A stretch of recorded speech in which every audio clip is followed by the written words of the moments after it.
لڑنے والے تھے، جہاد کرنے والے تھے۔ حضور دیانت رحمت اللہ علیہ آپ نے فرمایا کہ وہ لوگ صحابہ کرام کو جو برا بھلا کہتے ہیں، جو صحابہ کو برا بھلا کہتے ہیں، برائیاں کرتے ہیں، ان کے ایمان میں شک کرتے ہیں کہ وہ مسلمان ہیں یا نہیں۔ کتنے افسوس کی بات ہے کہ جسے اپنی آپ کے پتہ نہیں کہ میں کیا ہوں، میری اوقات، میری حیثیت کیا ہے، وہ صحابہ کے ایمان کو تول رہا ہے، وہ صحابہ کے ایمان پر شک کر رہا ہے۔ یہ مسلمانی ہے یا جہالت ہے، یہ کفر ہے کہ جو مصطفیٰ کے صحابہ کے ایمان پہ شک کر رہا ہے کہ وہ ایماندار ہیں یا نہیں ہیں۔ ان کے ایمان کی باتیں کرنے والے اپنی خیر منا، وہ کدھر جا رہا ہے؟ وہ مصطفیٰ کے صحابہ پر اعتراضات کر رہا ہے۔ وہ نبی پاک صلی اللہ علیہ وآلہ وسلم کے یہ جو صحابہ ہیں اور یہ جو عید پڑی ہے، یہ عید مصطفیٰ کے صحابہ کے ایمان کی گواہی دے رہی ہے۔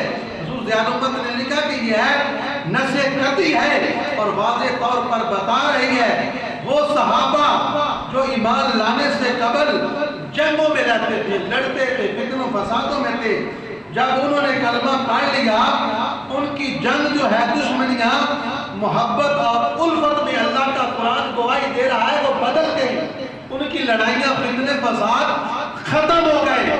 ہمارے آج بھی ختم نہیں ہوئے، صحابہ کے جو لڑائیاں جھگڑے اسلام سے پہلے تھے وہ ختم ہو گئے۔ قرآن کہہ رہا ہے وہ جو ہے ان کی لڑائیاں آپس میں بھائی بھائی بن گئے، بدل گئی، ہمیشہ ہمیشہ کے لیے وہ بھائی بن گئے۔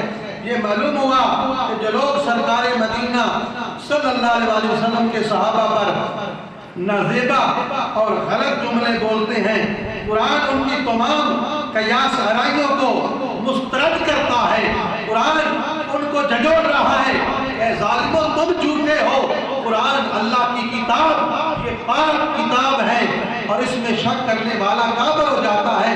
قرآن پیغام دے رہا ہے کہ میرے مصطفیٰ کے سارے صحابہ آپس میں محبتیں کرنے والے تھے، ایماندار تھے، بلکہ وہی تو ایمان والے تھے اصل حقیقت میں۔